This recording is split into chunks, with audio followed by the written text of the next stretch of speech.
Hey everybody, what's going on? This is Kyle from Ninja Art Studios bringing you a quick review of the Division 2 beta. I wanted to kind of quickly go over just some gameplay, some key differences I've noticed just from playing the beta versus playing the Division 1, as well as some of the graphical, audio, just the basic type of things that you would see playing the game, just kind of help you make a decision as to whether it is that you want to buy the game outright when it comes out on the 15th, or if you kind of want to wait a while, see if they'll adopt some DLC, maybe some patches and stuff like that, before it is you want to go and actually pick up the game. So to get things started right off, the Division 2 is a sequel to the Division 1. It takes place around the same time as the Division 1, but this time it's going to be taking place in DC rather than a snowy New York City. So one of the big things that people complained about in D1 were that the environments kind of got a little bit bland with all the snow, and everything kind of just started to blend together and look the same. So obviously, with the release of the D2, Ubisoft was really trying to kind of counteract those things. So as you can see from the gameplay in the background there, it's definitely a lot greener. There's no snow anywhere to be found. As far as the environment still being destroyed and beat up, overall I feel that still kind of gives you a lot of similarity from the areas that it is that you're traveling, because you're going to see obviously a lot of repeat cars, police vehicles, these bland white cars that all pretty much look the same, kind of scattered on the side of the road, blocking your path, just sitting there destroyed and beat up, looking abandoned. So as far as that goes, from you traveling from point to point, I don't know that it really does a whole lot. I'm not familiar with the DC area myself, so I'm not sure as far as the buildings, if there's a lot of iconic buildings in there. Obviously there's the White House and some other notorious buildings and parks and stuff like that that are pointed out in the game as being landmarks. As far as everything else goes, I can't speak to the authenticity of the actual buildings themselves as far as their placement or anything like that goes. So to me it all kind of felt the same a little bit, pretty much like traveling in D1. To a degree I did appreciate the brighter environments, but I do kind of miss the snowy element from D1, because it did give you more of a sense of that, just that abandonedness and that lostness. Everybody was cold out there. There's a lot of homeless NPCs walking around. You're not seeing a lot of that anymore. So those NPCs, I noticed those are gone. The ones that you used to be able to walk up and interact with and kind of give some water bottles or other gear like that, and they would reward you maybe with a cosmetic item or maybe a pistol or something like that could sometimes be of high quality, but most likely it was just some type of cosmetic stuff just for your troubles, for stopping to help them out. Those seem to be gone. They do have still some NPCs that show up. A lot of them in this game are armed as far as the beta goes, so they're kind of self-sufficient there. There are certain places where you'll go to NPCs where you can donate things such as resources and stuff like that to build up the environment that it is that they're protecting. But basically the people up in DC area have taken up arms for themselves and are trying to protect their own homeland without having to rely so much on the Division agents, as opposed to New York, where there was just a lot of people kind of getting beat up and abused by these other factions that were around there that kind of arose from the chaos. Moving right along, we're going to talk about some of the gadgets available in the D2. So first of all, one of the things that's back from D1 is going to be the Seeker Mines. It was one of the things that were heavily advertised in the D1 when they were putting out their initial trailers and stuff like that. It's basically a Seeker Mine that rolls on the ground, tracks your enemies, and then blows them up. They're back in the D2. In my opinion, in the Division 2, the gear works a little bit slower than you might like it to. There's a little bit of a deploy lag time as far as some of the gadgets go. In the gameplay behind, you can see a little bit earlier I had a gas-propelled launcher that basically fires some explodable gas that you can shoot, and then it basically ignites the area on fire. That does some decent damage, but it takes a while to actually deploy the canister itself, almost as if he's like loading the canister fresh, like he wasn't expecting to use it. And then you obviously have to pop up out of your cover to shoot it. Then it lands in the area, and then you have to wait for him to pop back down, pull his weapon out so you can pop up again and shoot that area to kind of inflame the gas. That being said, it still is one of my favorite gadgets as far as what was available to me, and the reason being is that even with all of that being said, it's a lot simpler to use than some of the other ones, which I'll go in over a second. While the background is playing right here, I want to talk about the echoes. The echoes are back as they were in D1. These ones, in my opinion, seem to be a little bit more pointless. In D1, some of the echoes were kind of story-based. These ones, obviously, it's a demo, so you can't really tell too much from it, but they're basically random, and they're kind of hard to tell when it is that they end. At the end of that clip there, I'm kind of standing around for a couple seconds waiting to see, the last thing they say is that they're going to search his body to grab some information or something that it is that they're looking for, or whether they're just trying to loot him or whatever it is. And then it just kind of stops with a rustling sound, and it doesn't really give you a strong indication whether or not, it's done or not, which is a little bit frustrating. Obviously, if you wait around for a little bit of time, you get the hint that it's over and you can just walk out of the area, and then the echo will close itself. I do kind of wish that the echoes would close themselves after all the dialogue is through. I feel that given the length of a lot of these echoes, typically some of them are at least, I would say you're probably not going to find one that's going to be shorter than 3 minutes, 2 to 3 minutes long. And in that time period, you're not doing anything but looking at the environment, that's already painted there, the people. You can still walk through the characters and get all pixelated and stuff, which is kind of cool. It makes little audio glitches and stuff like that. But in that time, you have more than enough time to kind of look around the environment and get a feel while you're listening to the audio. So I don't really see why there's no point in not closing it, just to give that sense of finality to it. But it's just a minor thing. That's how it was in D1, so that they didn't bother changing it in the Division 2 here. As far as the gameplay goes, the gunplay still seems pretty similar to what it was in D1. It might be a little bit more polished, but I wouldn't put too much on that. The guns do have a lot of different feels depending on the type of weapon that you're using, whether you're using a heavy machine gun or assault rifle, and then even from different characteristics of it, whether you're using like an M4 or like a SCAR or something like that, there's going to be a big feel in terms of the difference as far as recoil is handled, handling is handled, stuff like that. So that's really appreciated. You're gonna definitely have your favorite weapons, regardless of if they're gonna be high tier stats or not. Some of them are just gonna perform better for you than others would. You're just gonna like the feel of them better. As far as the gadgets go, I talked a little bit about the gas grenades. The gadgets, I feel, like I said before, they're a little bit clunkier. So this time around, they also have added a little RC plane. There were those in Division 1 before when they had planned on bringing like a mobile aspect to it. I don't remember. It's been a while since I played D1 whether they had that available for you to use personally. This one has the capability of dropping like a bombardment of missiles into a designated area, as well as healing allies and doing other type of different things such as disabling enemy vehicles or weapons or other gadgets that is that they may have be deployed. The weapon system seems to be pretty much back the same from the D1. 2 primaries and a pistol is going to be kind of standard for what it is that you can have.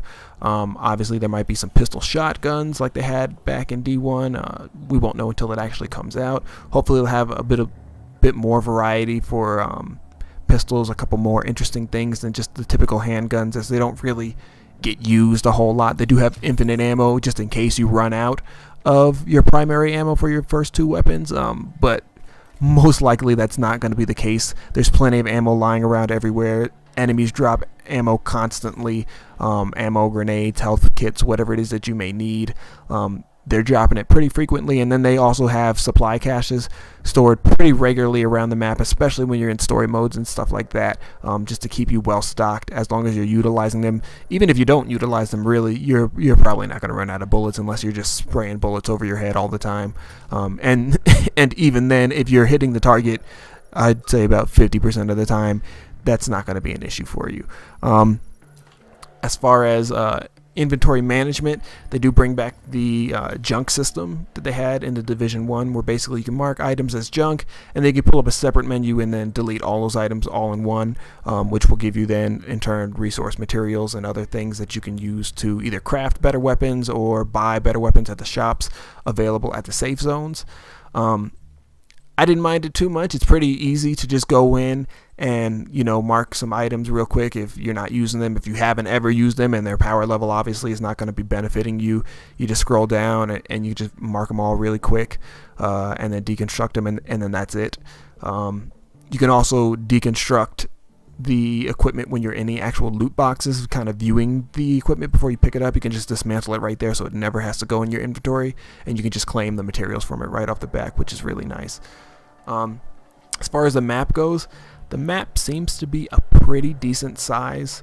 It's around what it is that we were looking at in D1, maybe a little bit bigger. I would imagine that they would make it bigger, just for the sake of that being obviously one of the main concerns with these type of open world games, is how much space it is that you have to move around and whatnot. The underground is returning, as far as you being able to go underground to loot items and like the sewers and other disgusting places like that. Those are still available there, so that gives you a little bit more depth as far as the map goes. As far as the buildings go, it's still pretty much the same as far as what it is that you can go into in terms of shops and stuff like that. Most of the shops are closed off and abandoned, and you don't really have access to them at all.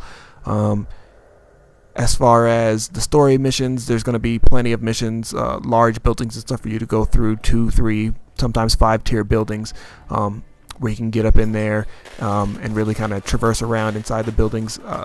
The actual map layout inside of those buildings, from what's available in the beta, those feel really good. There's a lot of different approaches that it is that you can end up taking inside of those buildings, as far as the cover goes, you know, kind of how you can plan out your movement and things like that to kind of suit your different play styles, as well as give the enemies different ways to approach you and make things a little bit more exciting. I like the environments inside the buildings. Not that I dislike the environments inside the buildings inside D1. I felt like those were the areas where you're getting the strongest effect there, is when you're actually inside buildings doing story missions, or outside doing story missions. No, not so much the outside ones, but definitely inside the buildings. Some great environments in there to bring a challenge there, and a lot of enemies to kind of give you that sense of urgency and that sense of stress that you might be looking for, specifically if you're just a PvE player. The demo itself wasn't too difficult or challenging. Certain areas, there seems to be a little bit of a spike as far as difficulty goes, and they might catch you off guard. Earlier in the beta, as I was playing, I found myself just walking out with a pistol, basically walking out in the open, completely unguarded by anything, because the enemies they either were not shooting at me, or what they were shooting at me was just, it was not enough to do any serious damage or cause any real sense of urgency to make me want to have to stick to the cover in the first place. So there's a lot of walking around and, you know, moving freely as you'd like. As you progress a little bit further in the beta, I did notice that the enemies were getting significantly more difficult and more well armed, which I like that. As you progress, the enemies, I feel, should also be progressing to make it seem worthwhile for you to need those advancements in the first place. You don't want to keep fighting the same enemy over and over again who's helpless, and you're learning how to kind of deal with them, and now you have all this overpowered gear and there's nothing that they can do about it. As far as the health system goes, this time around it looks like you have what's basically going to be like body armor. So all the gear that you're equipping, whether it's the knee pads, body armor, helmets, anything like that, it's all going to be playing a factor into your armor level. And then you have what seems to be just a base health level under there. I wasn't able to kind of dive enough into it to determine what plays what factor in terms of your health and your armor. Your armor is definitely way more sturdy than your health is. And as far as the items, for those of you who played D1, if you'll remember, there used to be things like water bottles, canned food, stuff like that you used to be able to select from a menu that would give you different boosts. Like, it would heal you, it would stop you from burning in certain situations if you were on fire, or maybe you had gotten stunned from a flashbang. There were certain consumables that you could take to kind of alleviate some of those things. I did not see those present in the Division 2 beta. What it is that they seem to replace it with is just a simple, I guess you want to call it a health kit. It's called an armor pack, I believe. Basically what it does is it's going to refresh that armor portion. If you're looking at the gameplay below, those white bars, those kind of white boxes above that yellow-orange line, that's going to be your armor setting right there. Using that armor kit is going to replenish that. It will not replenish your health, but your health is going to replenish slowly over time. Obviously that might be changed by, you know, different perks and stats that it is that you might be able to add on to your character. Might make you heal faster. It might make you heal from the actual armor kit when you go to equip that. I'm just not too sure yet from what was available from us at the demo. As far as the gameplay goes, like I said, it feels pretty similar to Division 1 in my opinion. It's a little bit clunkier, which isn't necessarily a bad thing. Kind of makes you want to stick to cover a little bit more. It makes you pre-plan how it is that you're going to be using your gadgets, because some of the gadgets, depending on how you have your setup going, they're not going to be extremely useful once you've already encountered a combat situation, just because the enemies seem to be smart enough to kind of know to move out of the way. You can see here I have an RC plane there, and I'm struggling to try to use it properly because it's kind of a pain trying to mark it, especially when you're marking things farther away, and it's kind of giving you this weird radical area where you can basically plot the beginning point and end point, but it's kind of on a pivot. It's a little bit frustrating to use from a long distance, or if you're, you know, kind of on the same playing field, same level as the enemy. I imagine if you're up higher, it's a whole lot easier to use because you can actually see what it is that you're marking. But typically, if you're using that in a combat situation, the enemies see the plane coming and they kind of just take off in the other direction, and you basically just wasted your gear, which it sucks. You might be able to, you know, maybe make some strategies where it is that you're luring them into that area, but you don't have a whole lot of control over the timing of how it's deployed either, so that kind of sucks as well.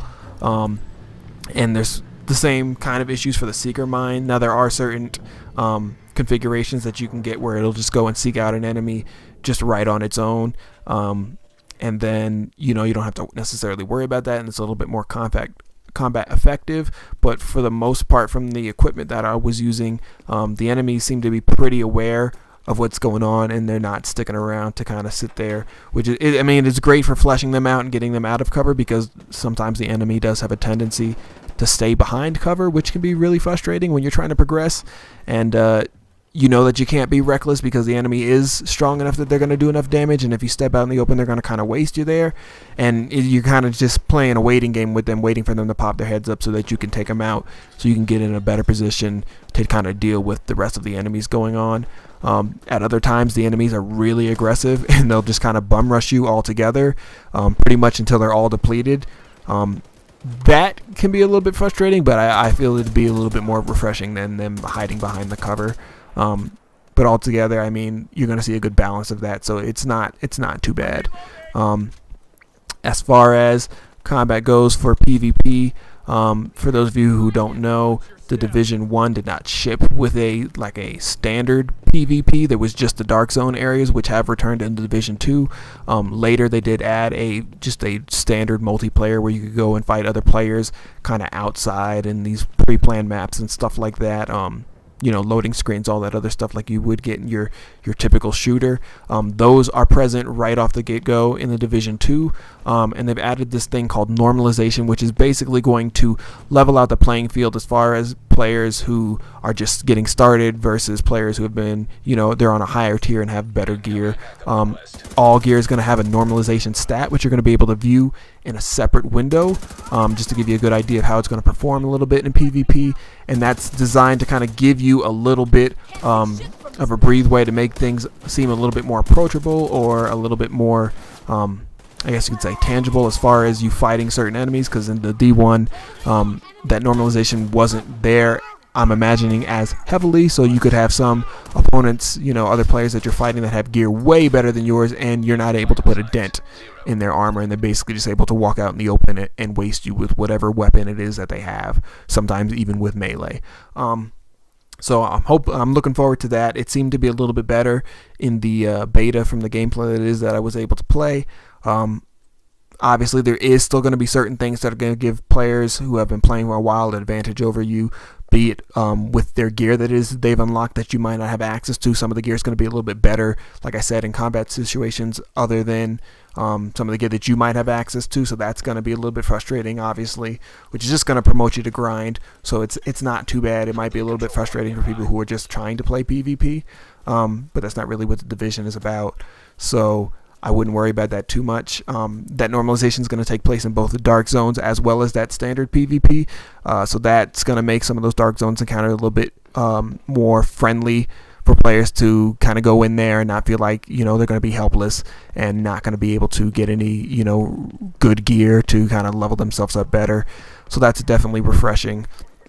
As far as everything else goes, the loot and stuff like that in the demo, not the greatest loot, obviously, because you're not on a very high level. Didn't get access to too many attachments or anything like that, but I do imagine silencers and grips and stuff like that to be present, and that's going to definitely make a big change on how the weapon system is playing out, as far as how you're choosing your weapons and other things like that. Altogether, I'd say as it stands right now, I would rank the Division probably among what most people would rank D1 at. As far as like after all of the updates and improvements made to it, me personally, I prefer this kind of shooter, so I would rate it probably, I'd give it maybe like a 7.5 or an 8. As far as the sound goes, weapons obviously sound great, no worries there. Like I said, gunplay feels smooth. It is a little bit bulky for some people who may not like that. That might be an issue. As far as I'm concerned, it's a welcome to this type of genre for the game. So all in all, it's a great game. I would kind of recommend, maybe if you're on the fence about it, if you didn't like D1, I'd probably just rent the game first if it comes out, when you want to, to give you that fresh experience, because that's something you're definitely not going to miss, is being able to interact with all those new players who haven't kind of got their feet wet yet, or those who are new to the Division. So that's going to be a big thing. So rent first, but definitely it's going to be a buy for me.